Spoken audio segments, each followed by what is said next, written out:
on va voir un petit peu ce principe de règles Yara qui sont très utilisées dans le blue teaming, hein, et les entreprises d'antivirus. Donc Greenwich Enterprise a été très sournois cette année, vous commencez à le savoir, en utilisant plusieurs vecteurs d'attaque connus et inconnus pour faire des ravages dans la Best Festival Company. À 4 jours de Noël, il y a encore beaucoup de travail à faire. MacBlue, la seule personne technique, a suggéré d'utiliser l'automatisation et des outils pour détecter des fichiers malveillants sur le réseau. Vous pouvez travailler avec lui pour supprimer tous les fichiers malveillants du réseau. Alors, je vous ai déjà parlé un petit peu de Yara, je vous ai parlé de Loki notamment, je vous ai parlé de Tor qu'on utilise en entreprise, que j'utilise en version gratuite, hein, sur mes PC en complément de l'antivirus. Alors, le but c'est de ne pas supprimer les fichiers. Le but des règles Yara, c'est de les détecter, tout simplement. Hein, on va détecter des patterns. Vous savez qu'on utilise des charges utiles pour pirater, pour faire de la reconnaissance, de l'énumération.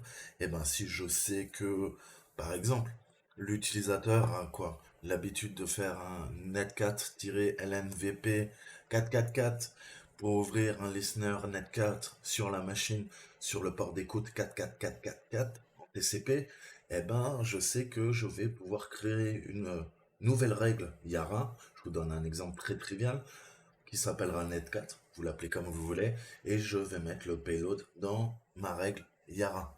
Alors, on va voir un petit peu comment ça fonctionne en fait, hein, les bases de la structure des règles Yara, comment on les écrit de façon assez succincte, simple. Après, vous allez voir que c'est beaucoup plus complexe, mais déjà on peut survoler le fonctionnement en fait, hein. Et puis comment on les utilise en fait, ces règles Yara. Donc, Yara, déjà, petite introduction.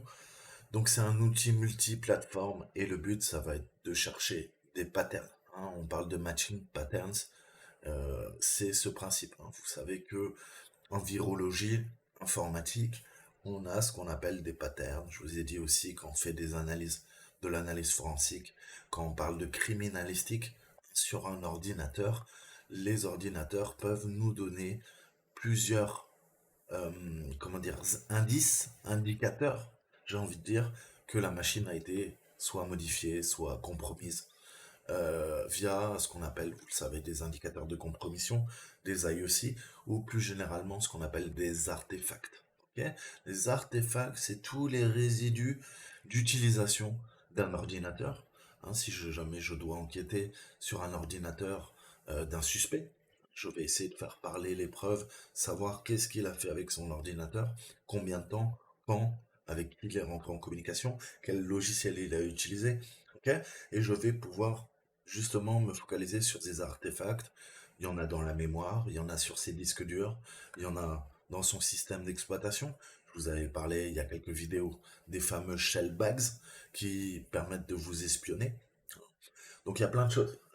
Je développerai, mais il y a énormément de choses. Là, nous, aujourd'hui, on s'intéresse aux patterns. Les patterns, je vous ai dit, en criminalistique ou en virologie, c'est les motifs récurrents. Ok. Les motifs récurrents et qui ont tout un intérêt, puisque ce sont des indicateurs il s'est passé des choses intéressantes pour nous. Ok. Donc ça a été créé par Victor Alvarez, hein, qui est un très très bon gars. Allez voir ses réseaux sociaux. Allez voir, je crois qu'il a une chaîne YouTube. J'essaierai de vous la retrouver. Et qui travaille pour Virus Total. Donc Virus Total, on l'a vu, c'est quoi? C'est ni plus ni moins, hein, qu'une plateforme avec une interface de programmation. Et cette interface de programmation va permettre, hein, de relier multiples services.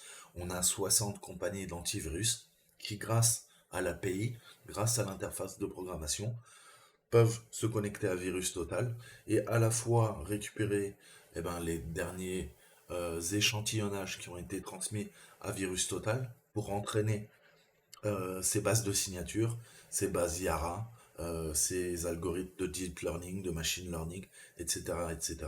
Et également, si de leur côté, elles trouvent des informations, imaginons qu'un de leurs clients a été infecté avec une nouvelle signature qui n'est pas présente dans Virus Total, le but, tous les fabricants d'antivirus poussent également des données vers Virus Total.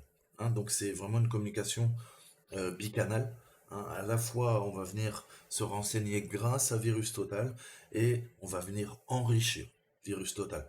Donc ça va dans les deux sens et vous savez, hein, à l'heure des cyberattaques, quand on doit défendre, le but c'est d'être le plus rapide, hein, le plus proactif, comme on dit. Donc être proactif, c'est-à-dire anticiper, anticiper les risques, anticiper les menaces.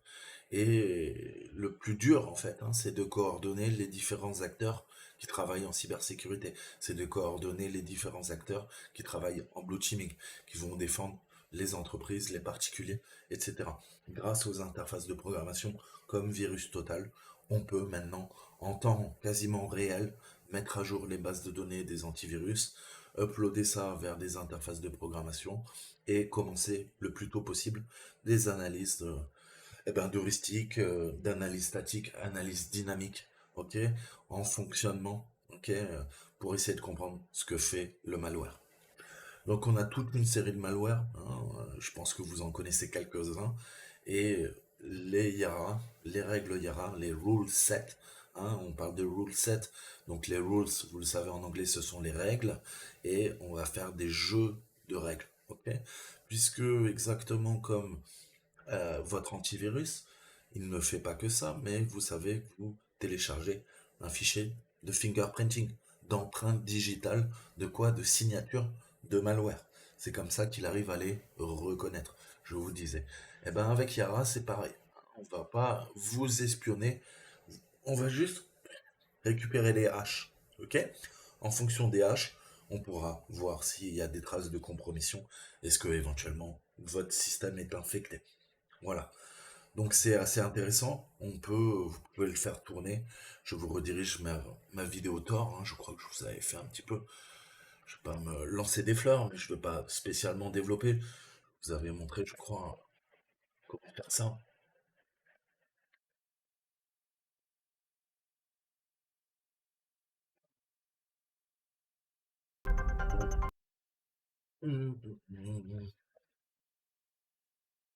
Voilà.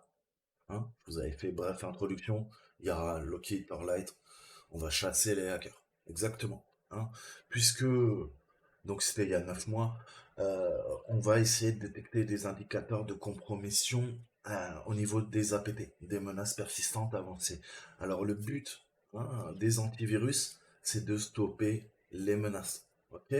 Le but de Yara, de Loki, de Tor et d'autres outils, c'est la recherche de compromission. C'est-à-dire on va rechercher des failles, hein, et en fonction des failles, si on trouve des indicateurs, des appels système, ça va venir en fait vraiment faire disséquer votre système d'exploitation, voir les PID, les processus qui tournent en mémoire. Je vous ai parlé des PI, hein, les PE, Portable Executable.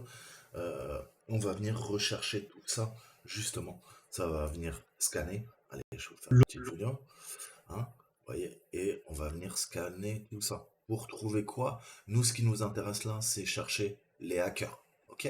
Les hackers utilisent quoi? Utilisent des techniques, des tactiques et des procédures. Je vous en parle tout le temps. C'est ce qu'on appelle les TTP. Eh ben nous, on va aller à la recherche des TTP. Ok? Je mets à jour. Vous voyez, on a PE Sleeve qui permet de regarder les fameux headers PE, hein, la recherche de compromission, et on va pouvoir lancer Loki, qui est l'ancêtre, mais vous voyez qu'il utilise quoi? Yara et AI aussi. Donc il va venir scanner toutes les traces de compromission, les indicateurs de compromission, utiliser des règles Yara, et ça c'était Loki, c'était avant, maintenant on a son grand frère qui s'appelle Thor, Thor. Et vous voyez qu'il va venir scanner tous les processus, toutes les clés de registre, tous les PE headers sur mon système. Hein, on s'intéresse aux composantes critiques. Et là, le but, comme je vous disais, votre antivirus vous protège. Yara, ok, les scanners utilisant les règles Yara, les indicateurs de compromission ne vous protègent pas. Ils partent à la chasse des menaces. Hein, c'est du vrai threat intel. Hein. Après, c'est à vous d'aller supprimer les menaces sur votre disque dur, dans votre système d'exploitation. Donc, naturellement, je ne vais pas vous mentir, ça demande des connaissance. Mais on voit tout de suite, hein, éventuellement, s'il n'y a pas des adresses IP qui sont encapsulées, un service qui se connecte à une machine, à un port, tout ça, ça va nous permettre, hein, pourquoi enfin, je tente de vous apprendre l'offensif, c'est que à la maison, après, hein, si vous travaillez dans les entreprises, vous puissiez vous défendre contre ces attaques. Ok? Je vous apprends à pousser, à faire des RCE, des reverse shell. Après, maintenant, vous savez quels sont les outils qui vont permettre aux hackers, aux pirates, j'aime pas dire hackers, parce qu'hacker, c'est pas cette philosophie, aux crackers, aux pirates, de quoi? De compromettre les machines via des reverse shell. Ok? Si vous connaissez le metteur-prêteur, est-ce que si vous connaissez Netcat, Poncat, hein, l'autre Poncat, Chisel, hein, Plink, enfin il y en a plein en fait, hein, des logiciels qui permettent de récupérer justement la main pour pouvoir prendre le contrôle et faire des RCE. Donc ça, après, si vous devez défendre votre entreprise, votre ordinateur, rien ne vous empêche, je vous le disais, de créer des règles Yara en flaguant ces outils. Ok? Vous mettez le nom de l'outil, vous mettez la commande générique, et ça va justement créer une nouvelle règle qui va être exploitée par ces différents moteurs. Donc je vous avais fait 2 vidéos là-dessus, hein. Je vous avais montré un peu comment, je vous avais parlé de NetFilter, hein, une attaque de supply chain, et comment je pouvais scanner, justement Loki est très très bon, puisque vous pouvez mettre à jour le moteur de recherche avec les dernières signatures Yara qui ont été créées par d'autres, et vous avez juste à faire un petit tour, ne serait-ce que vous tapez Yara Signature sur GitHub et vous en avez un paquet. Ok. Vous avez le repo avec toutes les signatures. Ok. Mise à jour. Donc ça, c'est du threat intel. Ok. Ça, c'est du blue teaming. Je vais aller me renseigner sur les menaces. J'ai un malware en particulier. Est-ce que j'ai pas là une APT, APT, APT13, APT35, APT-C16? Ok. Est-ce que je peux pas détecter, puisque je vous disais chaque malware, chaque menace persistante avancée, chaque rate, ok? Alors on me dit toujours, ouais, tu peux nous montrer les rates et tout ça. Ouais, mais ton rate, tu vois que il suffit que je mette une règle Yara, bah, qu'est-ce que tu vas faire? Ton rate, il est rendu inopérant. C'est pour ça que je vous ai dit, il faut utiliser les rates, mais c'est pas des rates. Nous, qu'on utilise, c'est les serveurs de command and control, ok? Avec les agents, avec l'infrastructure de red teaming, si tout si. Là, vous pourrez faire du furtif, vous pourrez faire du fun. Si vous téléchargez des rats, hein, comme ma vidéo qui a fait 2600 vues, pourquoi je l'ai posté, pourquoi je savais que j'avais aucun risque à vous montrer ça, c'est que, à moins de vraiment connaître la rétro-ingénierie, vous ne pourrez pas rendre fun la charge du tir. C'est-à-dire que vous allez vous amuser, impressionner les copains, mais vous pourrez pas faire chier les gens. Ok? Parce que moi, le but, je vous apprends, mais je m'assure toujours que si vous voulez faire dans la nature et casser les couilles aux gens, vous pourrez pas le faire. Parce qu'il manque des choses. Ok? Soit vous êtes assez intelligent pour comprendre ce qui manque et parvenir à vos fins. Ça vous regarde. Je vous ai dit, je vous donnerai pas les oranges en prison. Soit vous vous en foutez, parce que vous voulez apprendre, vous voulez travailler du bon côté, hein, du côté des gentils, pas des méchants. Donc voilà, hein, une simple règle Yara, et bim, c'est foutu. Hein, il va falloir réencoder, refactoriser votre code. Ça veut dire que si l'exe est compilé, il va falloir le décompiler. Il va falloir essayer de tenter des techniques FUD, ou quoi, en C, en C++, en C Sharp, ou même en assembleur, ok? Faire des bypass au niveau des instructions, refactoriser les instructions. Il y a plein de techniques pour essayer de camoufler ça. Mais si vous débutez, honnêtement, c'est hors de votre portée. Donc, voilà, les rates, bah, t'as ta réponse, mon copain, celui qui m'avait posé les questions. Tiens, voilà, tu peux t'amuser à aller télécharger des trucs. Mais vous voyez qu'on a aussitôt, et de plus en plus vite, pourquoi je vous parle de Yara, pourquoi Try Hack Me vous parle de Yara, parce qu'on a de plus en plus vite des règles pour contrer les malwares. Voilà, donc je pense avoir fait une bonne introduction, bien au-delà de ce qu'il vous raconte. Donc, c'est un peu du JSON, hein, donc on a ce principe, hein, c'est comme des tuples, hein. Le tuple, vous savez, on a quoi? On a un attribut, une valeur, hein. Auteur, track, min, description, test rule. create le redatage. Strings est égal à quelque chose. Donc tout le temps, clé, valeur. Hein, et on a des conditions. Donc regardez bien un petit peu ce snippet. Je vais peut-être un peu trop zoomer. Il est où? Voilà. Et on va essayer de développer gentiment. Donc, je vous disais, c'est un outil multiplateforme, ça permet de détecter, c'est extrêmement utilisé dans toutes les organisations, dans l'industrie de la défense, et ça permet de se protéger contre les malwares. À partir du moment où je peux détecter des traces de compromission, des APT, je peux également développer du code pour détruire la menace. Ok. Et le premier truc à faire, je vous disais, par exemple avec Loki ou Thor, vous voyez que vous avez un processus qui tourne dans un endroit bizarre, essayez d'aller le supprimer. Faites un shift supprime. Vous voyez, s'il tourne en mémoire, vous ne pourrez pas le supprimer. Il va falloir le supprimer quand votre machine est à l'arrêt. Ok. Ou qu'est-ce que vous pouvez faire? Vous pouvez booter sur une clé USB Linux, aller dans votre système de fichiers, ok, et commencer à faire le nettoyage. Ok.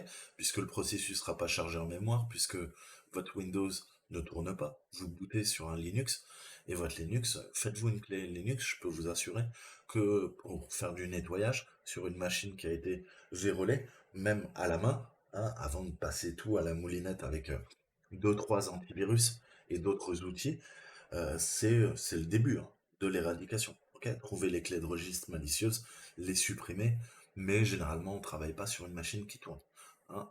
À part, je vous le dis, si on veut faire de l'analyse forensique. Hein, la machine a été compromise, j'ai besoin de faire mon rapport de cybersécurité, je veux analyser la menace et savoir comment elle a réussi à infecter mon système d'exploitation, mon système d'information, mon serveur, et ben là, je laisse le serveur tourner. C'est comme ça qu'après, je vous montrerai, on fait des dumps mémoire à chaud, hein. On va isoler la machine du réseau et on va la laisser tourner puisque si je l'arrête, eh ben, je détruis des preuves, ok? Puisque bah, y avoir des mécanismes, on va flush la RAM quand le processeur va s'arrêter. Bref, il y a des instructions qui tournent sur le processeur, il y a des instructions qui ont été chargées en mémoire, hein, il y a des artefacts sur les disques durs, sur le swap, il faut surtout pas arrêter la machine. Ok.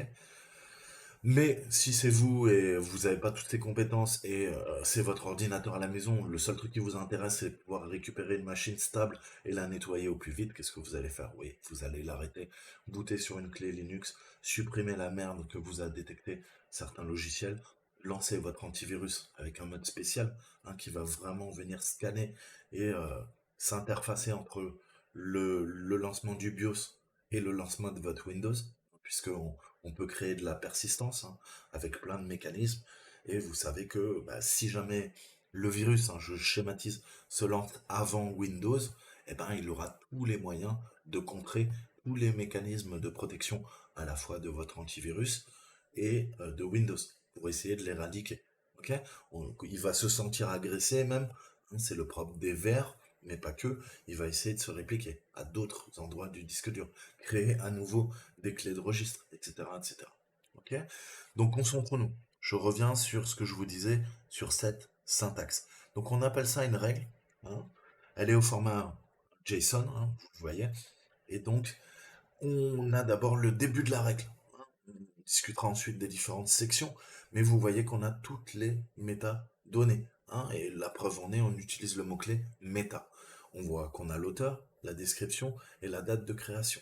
Ensuite, on travaille sur des chaînes. On a deux types de chaînes. On a le texte en clair, ce qu'on appelle du plain text, du text string. Là, on voit que pour l'exemple, c'est texte. Et on a sa conversion en fait. En quoi? Eh bien, tout simplement en hexadécimal. Donc, en base 16. Je t'appelle mes deux variables. Ok. Ma première variable, text string, elle est égale à texte. Et ma deuxième variable, elle est égale à 4D5A. Donc, si ces deux conditions sont remplies, ça veut dire que ce qu'il y a dans les méta, la méta, auteur, description, création a été détecté, et ça veut dire qu'il y a une règle active qui a été trouvée, et là, généralement, on a le nom du malware, ok? Ou de la PT, ou il y a plein de choses, d'accord? Donc, il faut bien comprendre On peut aller voir CyberChef, c'est pas un problème. Et on va vérifier ça. Donc, pensez à utiliser ce très très bon outil des services de renseignement anglais, hein, le GCHQ, qui ont fait un super boulot comme d'habitude, mais c'est un peu leur métier, j'ai envie de dire. Hein, 4D, 5A, ça c'est quoi? En théorie, hein, Promex, on voit que ça commence par rules, on voit qu'on a meta. Ensuite, je vous ai parlé des chaînes, des strings, les chaînes de caractères.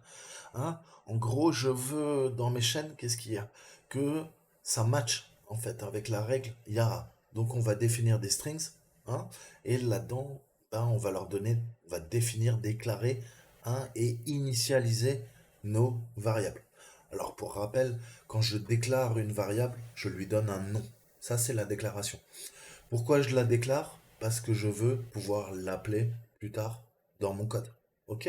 Le principe, vous savez qu'une variable, on va stocker des données dedans. J'ai pas envie à chaque fois, hein, de taper, par exemple, le chiffre 13. Ok? Donc le chiffre 13, bah, je vais le stocker dans une variable qui s'appelle chiffre. Ok? Etc., etc. Vous avez bien compris. Et l'initialisation, hein, c'est que quand on déclare une variable, eh ben, il faut l'initialiser. Très souvent, peu importe le langage de programmation, il va falloir grosso modo lui donner une valeur. Ok? Sinon, ça peut poser des problèmes d'initialisation. Donc, qui dit déclaration dit généralement initialisation. Qu'est-ce que je fais? Je déclare quoi? Une variable. Comment je le sais? Il y a le pourcentage. Ok. Après le pourcentage, il y a quoi? Il y a le nom de ma variable. Je la déclare en tant que text string et je l'initialise. J'initialise quoi? Là, j'initialise une chaîne de caractères. Pourquoi? Parce qu'elle est entre double guillemets et cette chaîne de caractères est composée de quoi? Eh ben de 4 caractères alphanumériques. Ok? T, E, X, T, hein, qui fait partie de l'alphabet. Pareil pour la suite. Ok? Donc vous voyez comment on peut faire ça, hein, c'est assez simple quand on comprend un peu l'architecture. Euh, et là, donc, comme je vous disais, on voit qu'on a déclaré deux chaînes, text string et hex string. Hex comme hexadécimal. Ok? Donc, euh, le nom des chaînes, en fait, signifie que, bah, comme je vous disais, si on parle de strings, on parle de text strings. Si on parle de hex strings, on parle d'hexadécimal. Donc, il faut que ça soit des noms, hein, qui soient parlants. Hein. Le but, c'est de tout de suite, hein, c'est un peu le principe du code source. Quand vous commentez votre code source, vous aidez la personne à comprendre le fonctionnement de votre programme. Alors, définir déjà des bonnes variables, c'est aussi aider la personne à la rétro-ingénierie. Hein. À l'inverse, vous pouvez mettre des noms de variables qui ont ni queue ni tête, ok? Et on commence les techniques d'offuscation du code, ok? Puisque je ne sais pas ce que fait la variable. Hein. Là, j'ai juste à jeter un coup d'œil. Xstring, je sais que ça traite de l'hexadécimal, de la base 16. Textstring, j'ai même pas à réfléchir au nom, au vu de la variable, de son nom, de sa déclaration. Je sais que ça va traiter du texte, des chaînes de caractères. Donc, quelle est la différence, vous allez me dire? Eh bien, tout simplement, les chaînes de caractères double quote et on parle quoi? On parle de caractères alpha numériques. À l'inverse, les chaînes hexadécimales, hex comme on les appelle, hein, c'est une séquence brute de quoi? D'octets qui sont présents dans un fichier. Hein. Les octets, on parle en bon français, vous savez que ce sont les bytes. Hein. Octet veut dire 8. Ok? Donc faites attention, hein, parce qu'on confond tout le temps les bytes et les bits. Hein. Les bits et les bytes, ça n'a rien à voir. Donc byte, pensez toujours que c'est octet. Hein. Et un byte égale 8 bits. D'accord? Donc retenez tout le temps ça. Ok? Parce qu'on a tendance à pas trouver la correspondance. Dans vos têtes, tout le temps, tout le temps, tout le temps, un byte, un octet, c'est 8 bits. Ok? Ça, c'est important. Et un bit, c'est quoi? C'est un chiffre dans le système binaire, en fait. Hein. Soit un zéro, soit un 1. D'accord? Le byte, c'est un multiplet, comme on l'appelle. Il peut être composé de 6 à 9 bits, mais en informatique, la quantité standard, c'est 8 bits. 8 bits, 8 octets. OK? Octet, espace disponible sur le disque dur, par exemple. Donc, bien comprendre ça. Octogonal, 8 côtés. OK? Octet, 8. Donc, 8 bits. Allez, on retourne.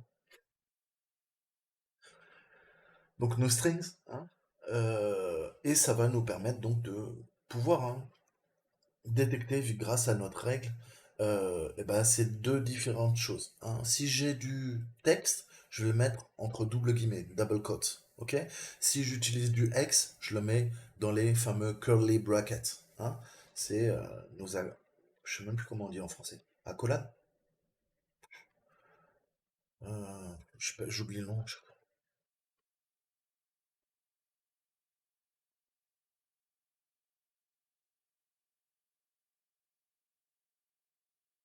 Ah, ouais, accolade, mais je sais qu'il y a un autre nom aussi. Mais bon, accolade ouvrante, accolade fermante. D'accord? Ce qu'on appelle les curly braces en anglais. Donc, là, vous voyez déjà la différence. Parce que ça veut dire quoi? Ça veut dire que tout de suite, même si je vous mets pas le nom de la variable, vous voyez des accolades, vous savez qu'on va parler quoi? Eh ben, on est en hexa, en base 16. Et si je vous mets des simples ou des doubles côtes, vous savez qu'on parle d'une chaîne de caractères. Ok? Donc les conditions, c'est pareil, ça c'est intéressant. Là, vous voyez qu'on a des conditions très simples, hein. Et on a deux conditions, et ces conditions sont des booléens. Booléens, pour rappel, soit c'est oui, soit c'est non. Soit c'est vrai, soit c'est faux. Donc ces conditions, elles nous servent, hein, à matcher, hein. Qu'est-ce que je vous ai dit? On cherche du matching patterns. Donc je cherche des patterns qui correspondent. Donc je vais lui dire deux conditions. Si ces deux conditions sont présentes, ça veut dire que il y a bien détection, hein, de la menace. Donc on va développer, hein. Donc ça permet à celui qui écrit les règles, hein, de faire correspondre dans l'ordre telle ou telle règle. Les conditions, je vous disais, ce sont des booléens. Et là, dans notre exemple, on utilise quoi? On utilise du AND. Donc j'aurais pu utiliser autre chose. AND, on peut utiliser OR, NOT, on va voir tout ça. Mais dans notre exemple, on utilise AND pour comparer deux strings, hein. À la fois, on a une première règle qui identifie quoi? Du texte, qui est texte, une chaîne de caractères texte, et une autre qui identifie quoi? Eh ben, 4D5A, qui veut dire MZ en fait en hexadécimal. Ok, vous avez juste à comparer. Hop là, 4-5DA, hein, MZ. Et voilà, on va pouvoir comparer ça, parce que là, on fait l'opérateur et. Ok? Donc ça et ça. Mais je pourrais mettre ou ça. Et je pourrais mettre note, c'est-à-dire ça, mais pas ça. D'accord? Et tout ça en jouant sur ces opérateurs logiques, eh ben, on va pouvoir remplir nos conditions. Si la condition est vraie, alors, eh ben, c'est que c'est vrai. Ou, eh ben, ça retourne un true au niveau du booléen quand une des conditions est vraie. Quand je mets not, ça retourne vrai quand la condition est fausse. Ok? Et si on doit parler de chaîne de caractères, and, donc et, ça retourne vrai quand le fichier contient quoi? Eh ben, toutes les chaînes de caractères qui font partie de la condition. C'est ce qu'on a dans notre exemple. Ok? Je veux que ces deux variables soient remplies. Ok? Au niveau de mes conditions. Donc, il faut qu'il y ait ça et ça. Si c'est clair, eh ben, c'est vrai. D'accord? Et comme je vous disais, dans not ou or, hein, bah, c'est pareil. Tout va dépendre de la condition. Un des deux ou not, eh ben, c'est vrai si le résultat n'est pas comprise dans la règle. D'accord? Donc en jouant là-dessus, on voit qu'on peut très simplement utiliser quoi? Nos opérateurs, and, hein, donc et, toutes les déclarations, tous les statements sont vrais. Ok. Or, juste une déclaration est vraie. Ok. Et the statement is false. Et ben, dans ce cas-là, ça répond vrai. Donc c'est ça, si la condition est fausse. Ok. C'est-à-dire que note, si j'avais mis note là, si jamais il y a X strings, ça veut dire que tout est faux. Donc si tout est faux, c'est vrai. Je sais que ça peut paraître un peu déroutant, mais ne confondez pas hein, la valeur du booléen, qui peut être sur vrai ou faux, et la valeur du statement, de la condition, de la déclaration, qui est aussi un booléen. Ok. Donc ça peut être beaucoup plus complexe, hein, naturellement, mais là, sinon on pourrait en parler encore une fois pour pendant des mois. Donc les métadonnées, hein, les métadonnées sont optionnelles, mais c'est une section importante dans les règles IARA. On voit qu'on a un méta, et ça peut être utilisé naturellement pour ajouter, comme son nom l'indique, un métadonnées, des informations additionnelles sur la règle pour aider l'analyste. Hein. Typiquement, on essaye de donner le plus d'informations possible pour les gens qui travaillent au SOC hein, et qui vont essayer de détecter les menaces. Donc, on a des identifieurs, des valeurs hein, qui sont comprises de façon universelle, auteur, description, created, ça tout le monde le comprend. D'accord. Donc le but c'est à la fois de la complexité, puisque je vais pouvoir faire des règles très chiadées, si vous me permettez l'expression, et en même temps c'est la simplicité. Parce que n'importe qui, si je lui mets le fichier sous les yeux, il est capable de le lire. C'est pas, ça demande pas beaucoup, comment dire, de connaissances dans soit un langage de programmation particulier ou pas. Hein. Donc c'est ce qui le rend extrêmement accessible et c'est ce qui a permis en fait aux règles Yara en quelques années de devenir quelque chose qui on ne peut plus se passer hein, vraiment. Donc vous pouvez, c'est ça l'avantage, pourquoi on en vient là, vous pouvez également créer vos propres règles. Hein. Vous travaillez sur une preuve de concept, vous voulez aider la communauté, vous allez créer hein, une nouvelle règle en fonction de la faille ou du virus que vous avez créé. Si votre preuve de concept marche, vous pouvez peut-être, hein, via une règle Yara, expliquer comment on pourrait contrer hein, la preuve de concept, la faille, et pouvoir la détecter. Hein, en tout cas, voir le vecteur d'attaque. Donc tout est définition, hein, c'est le principe. Quelle chaîne je vais mettre dans ma règle, quelles sont les conditions effectives qui vont me permettre de dire au moteur Yara de signature, ah bah là, la menace a été détectée. Hein, et le but, c'est d'avoir aussi le moins de faux positifs. Donc il faut naturellement, comment dire, de bonnes règles et qui soient pertinentes. Sinon, bah, c'est pas rare. Je peux lancer, comme je vous disais, Loki, Thor sur ma machine, et vous allez voir qu'il y a plein de faux positifs. Notamment tous les logiciels Intel. Alors peut-être qu'ils m'espionnent pour le compte de la NSA. Je sais pas. Il faudrait que je fasse de la rétro-ingénierie. Vous savez, j'ai un petit cerveau, c'est en dehors de mes capacités.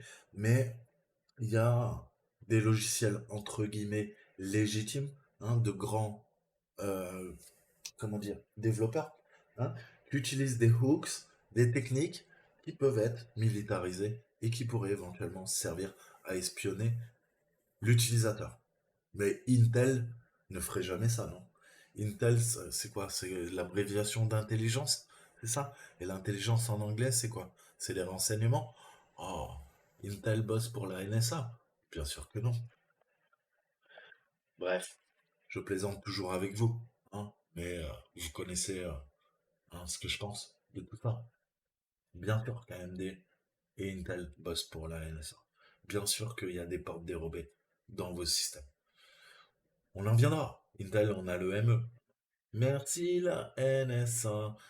Et si vous désactivez le Management Engine, bah, votre ordinateur il fonctionne plus, tout simplement.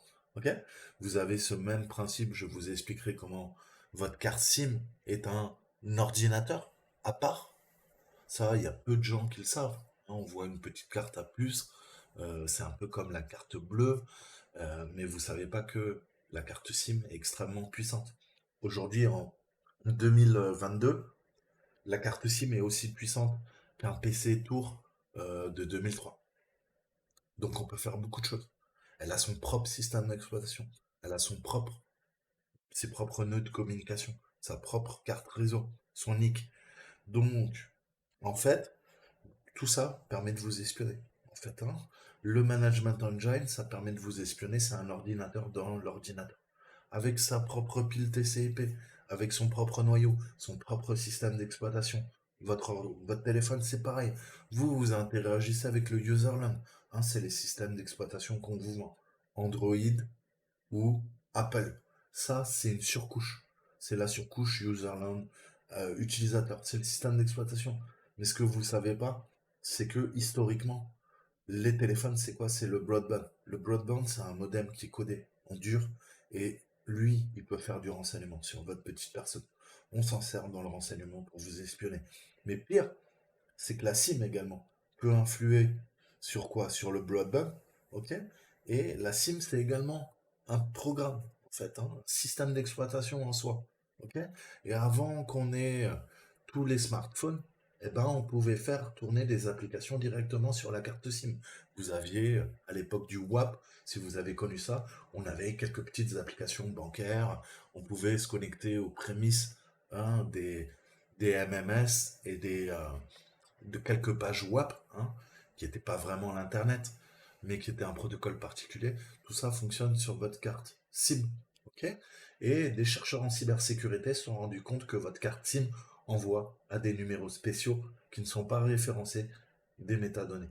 Et la carte SIM peut influer sur le Broadcom, et le modèle, le Broadcom, peut influencer votre système d'exploitation. Ok.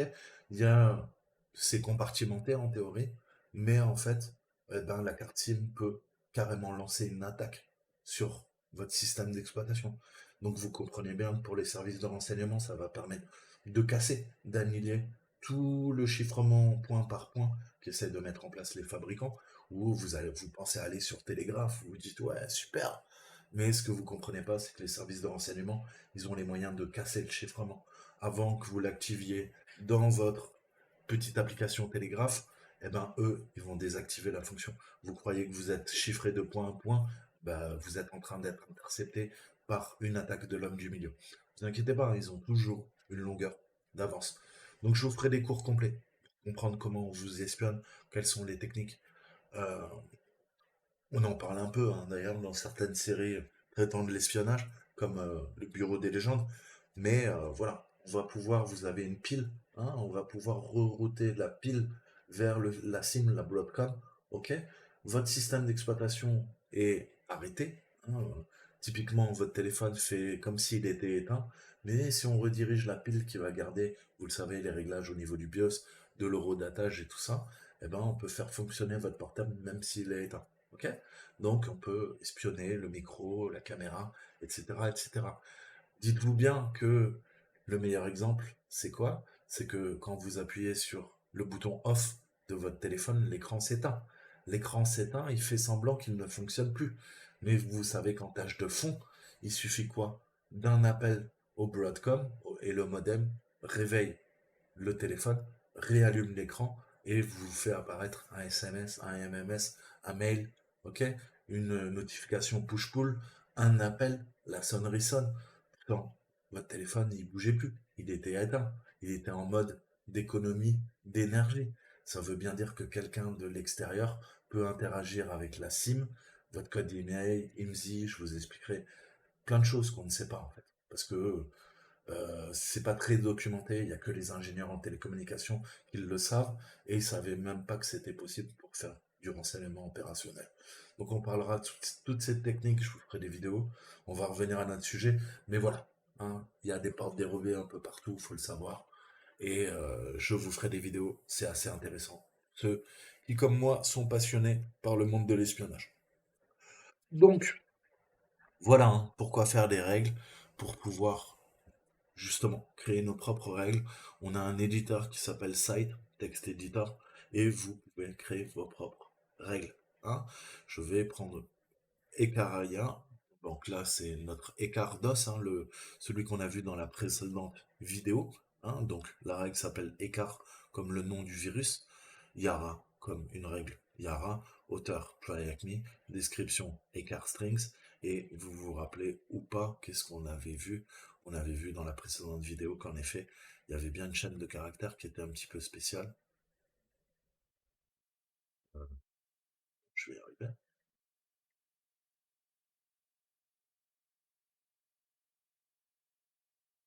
Ok, écart. X50, blablabla. Donc, si je prends ça, ok, on voit bien que il y a corrélation. Je peux créer une règle et dire cette fois-ci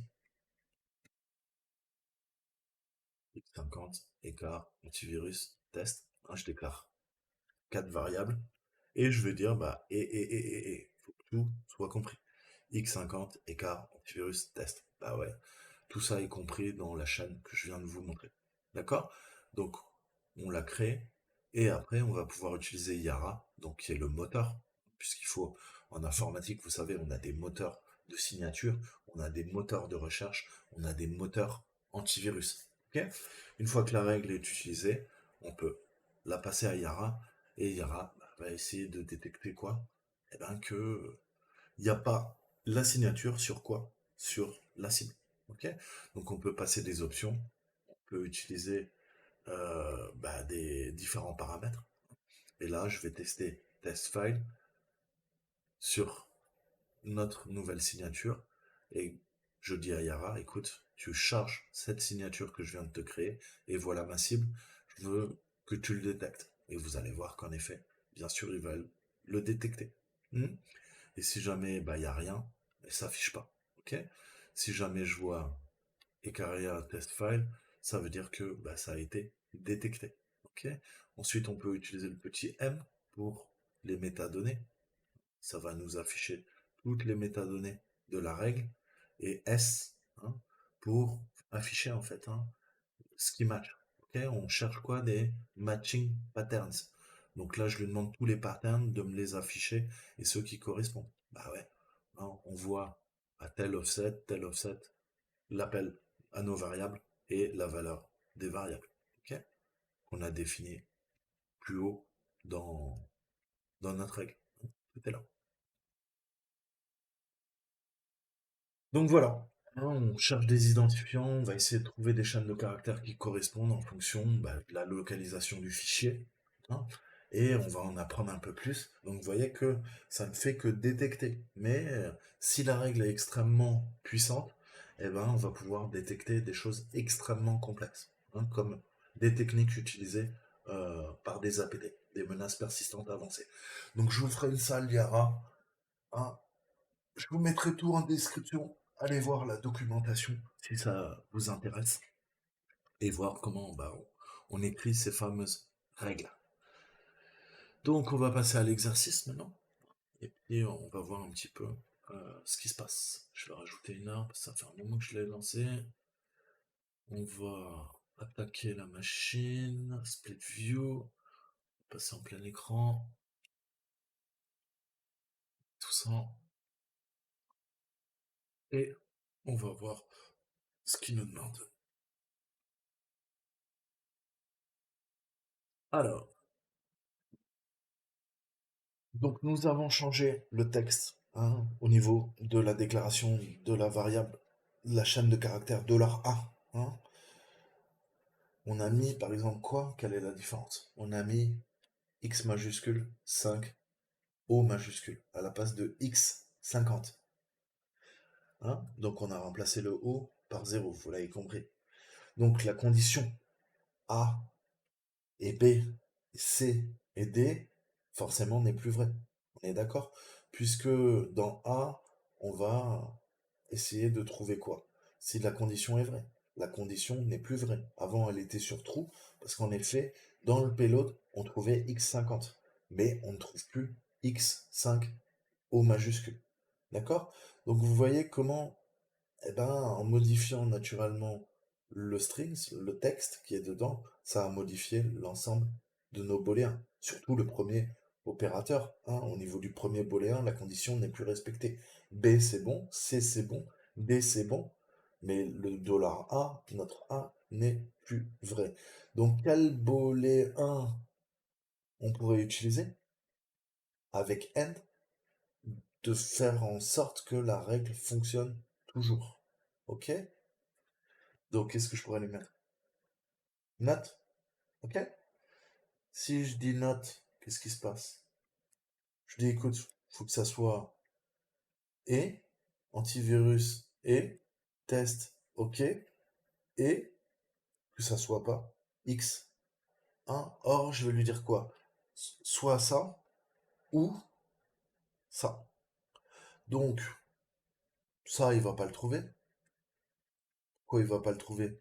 Parce que c'était X50 dans la chaîne, dans le payload du virus DOS, là, qu'on a vu, l'écart. Et là, lui, il cherche X5 grand O. Donc, ça va pas le faire. Mais, on lui dit, bah écoute, si ça, c'est pas bon, hein, tu passes au statement suivant. Et là, on a quoi? On a et. Écart, antivirus test, il va le trouver. Pas de problème. Pourquoi? Je vous remontre. On va se lancer le terminal.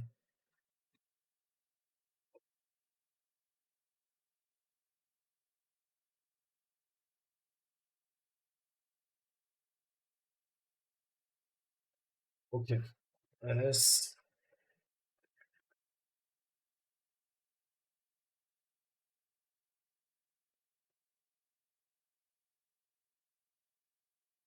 Ok. Quand bien même il ne trouve pas ça, ou il cherche. Et là, il fait quoi? Pattern matching.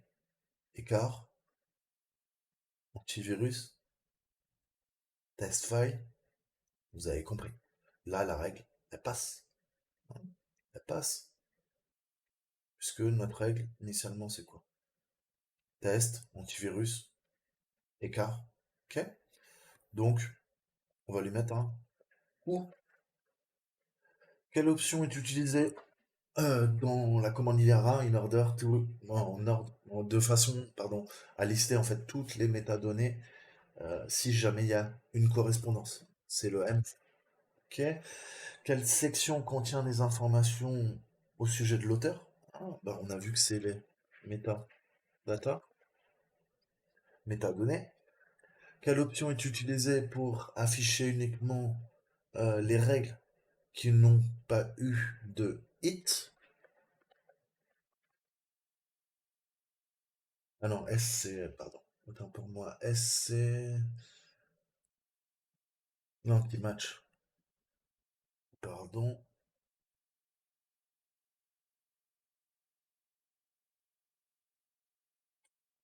Ouais, j'ai un trou de mémoire, on va aller voir la doc. Je vous ai dit, hein, à chaque fois, si vous avez un doute, bah, read the fucking manual. Ok. Alors, nos conditions, ouais, nous, ce qui nous intéresse, c'est quoi? C'est pas écrire nos modules, c'est en ligne de commande, ça nous dit quoi? Blablabla, bla, bla, bla, bla. Donc, vous voyez, en plus, vous pouvez appliquer plusieurs règles, hein, pas qu'une seule. Le but, c'est de chaîner de multiples sources.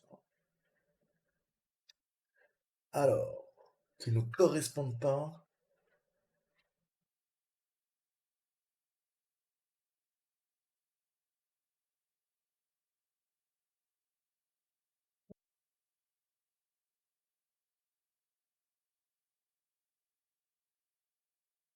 à un negate. Ok. Donc, si on change la valeur de la règle IARA, hein, de notre variable A, qui correspond à une chaîne de caractères x50, rerun the command, but what is the result? Alors, on va voir un petit peu leur programme, est-ce qu'il est installé ou pas.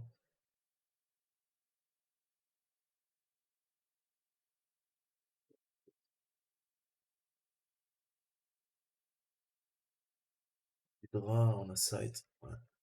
Ok. Donc on va s'ouvrir la règle, je sais pas où elle est.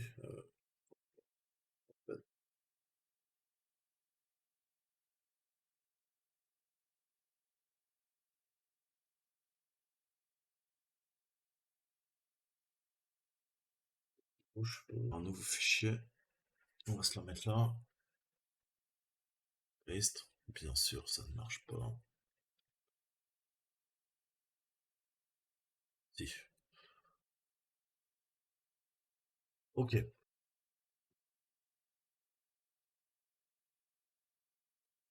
Pas content.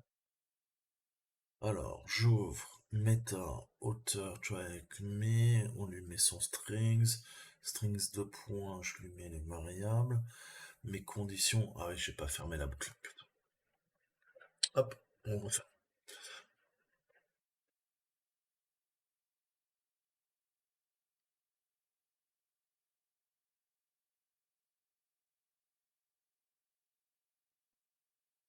Ok. Donc on voit que ça correspond. Là, on a un matching patterns. Maintenant, si on refait proprement et on lui dit quoi? Negates. Donc je reviens, je modifie.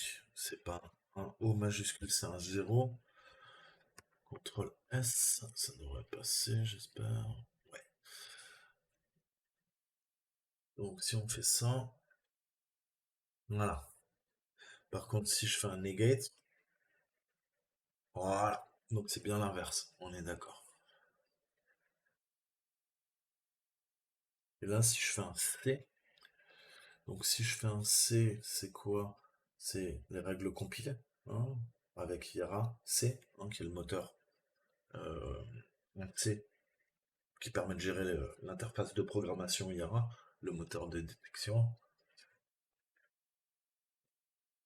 On a 0. Ok. Donc, j'espère que vous avez pigé un peu, hein. C'est pas en une journée que vous allez apprendre à maîtriser Yara, mais c'est extrêmement puissant. Et si vous voulez travailler en blue teaming, ça sera un de vos meilleurs alliés. Je vous dis à très bientôt. Ciao, ciao.